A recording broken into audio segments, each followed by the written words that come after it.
Hello friends, कल के lecture में अपनी बात की थी यूएस एंड चाइना के एग्रीकल्चर रीजन्स के इंट्रोडक्शन की।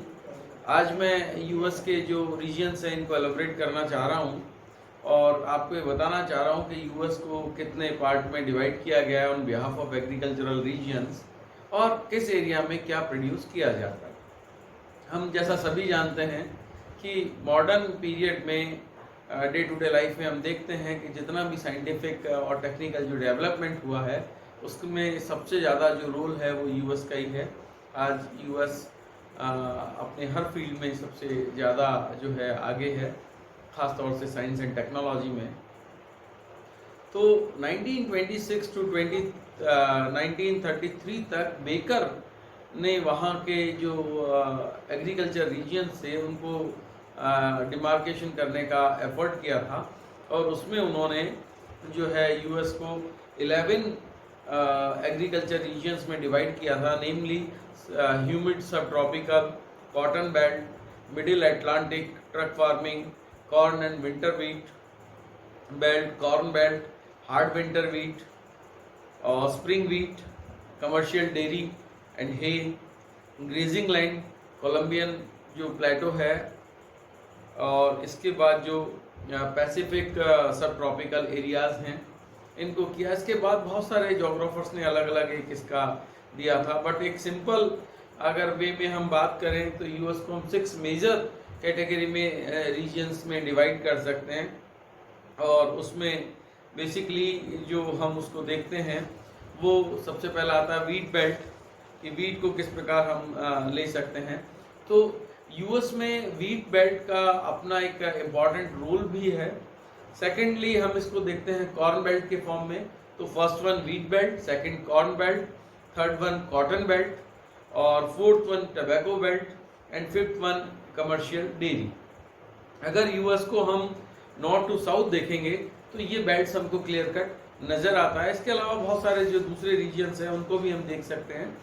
वीट को अगर मैं डिवाइड करूं तो वीट को हम 5 कैटेगरी में डिवाइड कर सकते हैं। स्प्रिंग वीट, उसके बाद विंटर के हम 2 पार्ट कर सकते हैं, हार्ड वीट और सॉफ्ट, और इसके बाद कैलिफोर्निया वैली और कोलंबिया प्लेटो।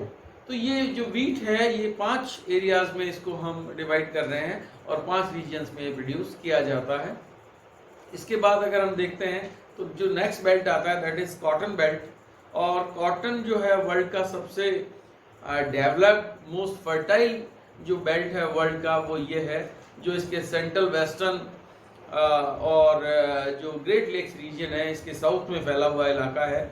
इसमें खास तौर से Ohio, Indiana, Illinois, Nebraska, Missouri, Dakota, Minnesota, Wisconsin, Michigan, ये जो स्टेट्स हैं इनमें खास तौर से जो है कॉर्न प्रोड्यूस किया जाता है।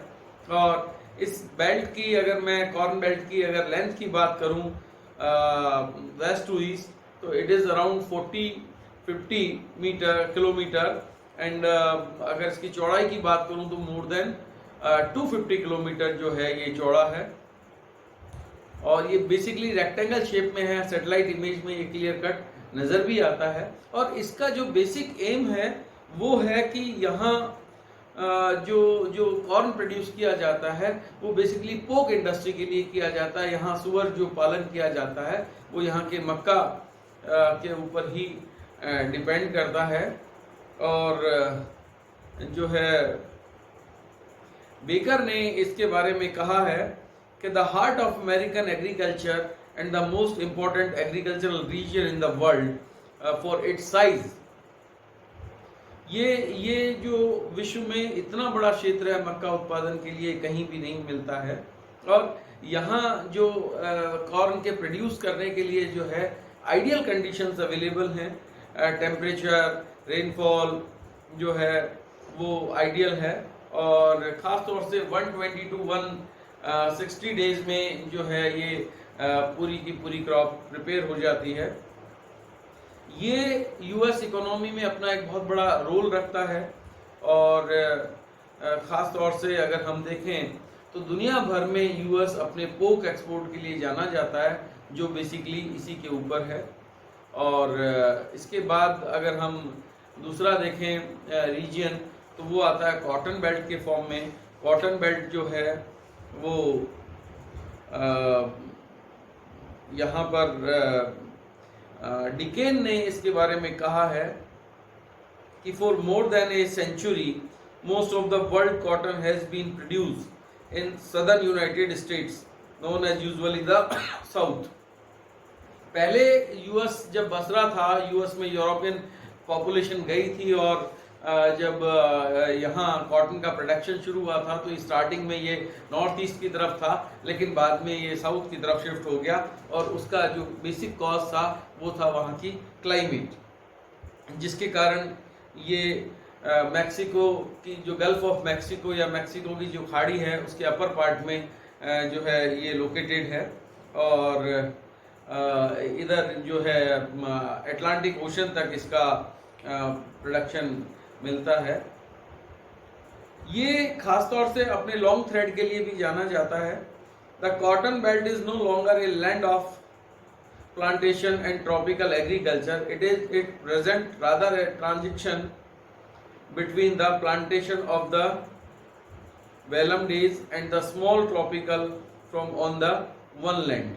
ये डेकन के अनुसार जो है इन्होंने कहा है इस बात को, और ये दो पार्ट में है, पूर्वी और दक्षिणी जो है दोनों स्टेट इसमें एरियाज आते हैं। और तीसरा जो है पश्चिमी इसका जो है एरिया है। अगर मैं इसके सीमांकन की बात करूं या इसकी जो बाउंड्रीज की बात करूं तो क्लाइमेट्स जो है वो climate set the limit of the cotton belt. ये जो है क्लाइमेट से नियंत्रित होती है, जहाँ पर जो है सब ट्रॉपिकल टाइप की जो क्लाइमेट पाई जाती है। इसमें सॉइल जो है वो काफ़ी फर्टाइल है इस एरिया में, और ख़ास तौर से इसके लिए जो है फ्रोस्ट फ्री डेज जो हैं वो बहुत ज़्यादा होने चाहिए। और अमेरिका की जो नदर्न साइड की जो क्लाइमेट है वो बहुत ज़्यादा विंटर वाली है, वहाँ टेम्परेचर काफ़ी डाउन रहता है, तो इसलिए सदर्न पार्ट में ही ज़्यादा डेवलप हुआ है। यहाँ पर फ्रोस्ट फ्री डेज काफ़ी ज़्यादा पाए जाते हैं। इसके जो खास तौर से उत्पादक क्षेत्र है उसमें मिसिसिपी, कैरोलिना, टेक्सास और जो है इसका जो टेक्सास का जो कोस्टल एरिया है उसमें भी ये पाया जाता है। इसके बाद जो 4th नंबर पे आता है वो है टबैको बेल्ट। टबैको जो है यूएस का सबसे बड़ा प्रोडक्शन है वर्ल्ड में, और ये दुनिया में इसका सबसे ज़्यादा निर्यात भी करता है, एक्सपोर्टर है। दुनिया भर में जो टबैको का जो यूज़ सिगार और सिगरेट में होता है या और दूसरे जो चीज़ों में होता है, ख़ास तौर से अगर सिगार का प्रोडक्शन देखें तो यूएस इसमें अपना एक जो है काफ़ी रोल रखता है। यहाँ से दुनिया भर में एक्सपोर्ट किया जाता है, और यहाँ लगभग 400 साल पहले से इसकी खेती की जाती है, जब नेटिव जो रेड इंडियंस यहाँ पर थे उनके द्वारा।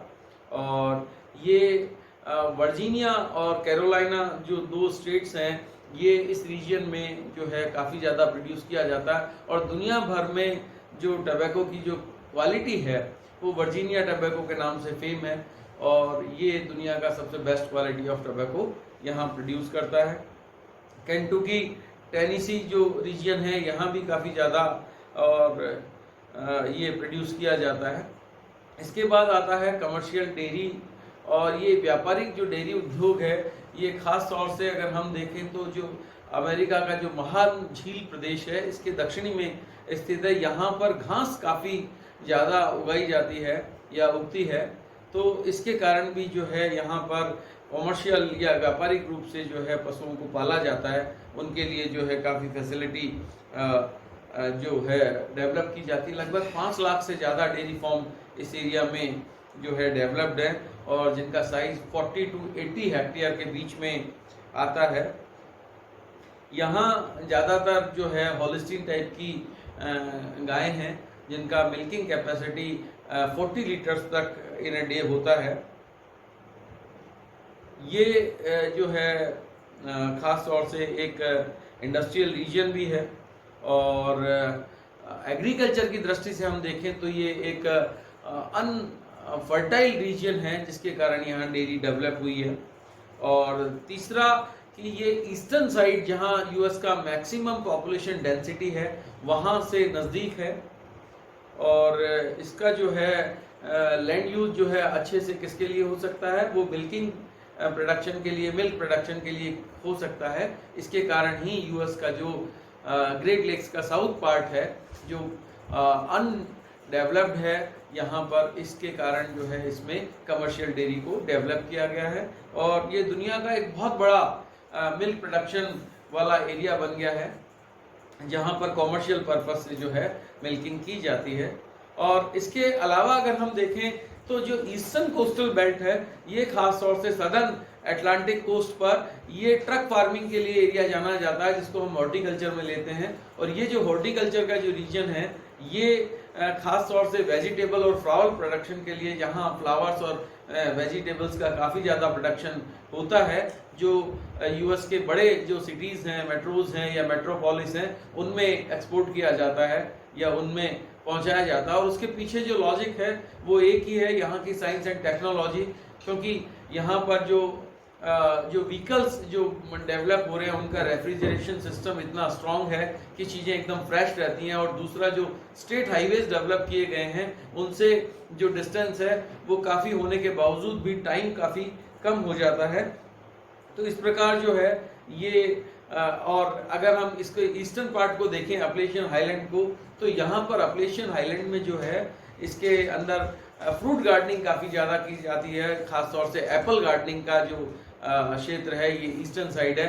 इसी तरह से अगर हम कैलिफोर्निया वैली को देखें तो यहाँ वीट कल्टीवेशन का, क्योंकि ये जो एरिया है कैलिफोर्निया वैली का, ये एरिया जो है मेडिटेरियन क्लाइमेट का एरिया है, और यहाँ पर ग्रेप और वीट और ख़ास तौर से सिट्रस टाइप के जो फ्रूट्स हैं, एप्पल है, ये काफ़ी ज़्यादा प्रोड्यूस किया जाता है। अगर हम यूएस के सेंट्रल वेस्टर्न और एरिया को देखें जो ख़ास तौर से डेजर्टिक एरिया है, यहाँ पर ग्रेजिंग लैंड काफ़ी ज़्यादा है, और ऐसी ग्रेजिंग लैंड में जो है रेंचेज डेवलप किए गए हैं, पशुपालन किया जाता है, और जहाँ कहीं इरिगेशन फैसिलिटी है वहाँ पर एग्रीकल्चर जो है होता है। इसके अलावा जो पैसिफिक कोस्ट है यूएस का, और ख़ास तौर से हवाई जो आइलैंड है, यहाँ पर सब ट्रॉपिकल जो टाइप की जो क्लाइमेट है, इसमें शुगर केन काफ़ी प्रोड्यूस किया जाता है। तो इस प्रकार इन टोटल अगर हम देखें यूएस को, तो मेजर 5 रीजन्स जो मैंने आपको अभी बताए हैं, जिसमें wheat belt, then corn belt, then cotton belt, then tobacco belt, and last one commercial dairy farming और हे खास तौर से जहाँ नेचुरल वे में ग्रास डेवलप होती है, जो अनफर्टाइल लैंड है, जो एग्रीकल्चर में यूज़ नहीं आ रही है, उस पूरे एरिया को जो है यहाँ पर कमर्शियल डेयरी में डेवलप किया गया विद ऑल फैसिलिटीज़, जो पूरे यूएस के लिए सबसे ज़्यादा मिल्क सप्लाई करता है, यूएस के बाहर भी मिल्क प्रोडक्ट को एक्सपोर्ट करता है। ईस्टर्न साइड में अगर हम देखें तो यहाँ पर सदर्न साइड में जो है सब ट्रॉपिकल एरियाज में राइस भी कुछ एरिया में कल्टीवेट किया जाता है।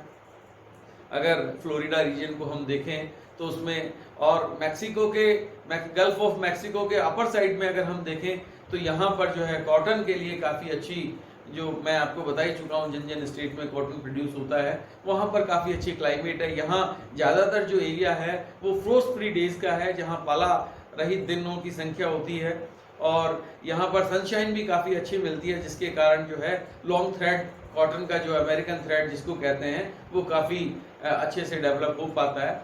जबकि जब यूरोपियन कॉलोनियल डेवलपमेंट हुआ अमेरिका में, तो ये जो कॉटन है ये नदर्न साइड में खास तौर से नॉर्थ ईस्ट में प्रोड्यूस किया जाता था, लेकिन जब से ये साउथ में शिफ्ट हुआ है इसका जो पर यील्ड पर हेक्टेयर जो प्रोडक्शन है वो भी काफ़ी ज़्यादा हो गया है। उसके पीछे जो है मेन कॉज क्लाइमेट का है।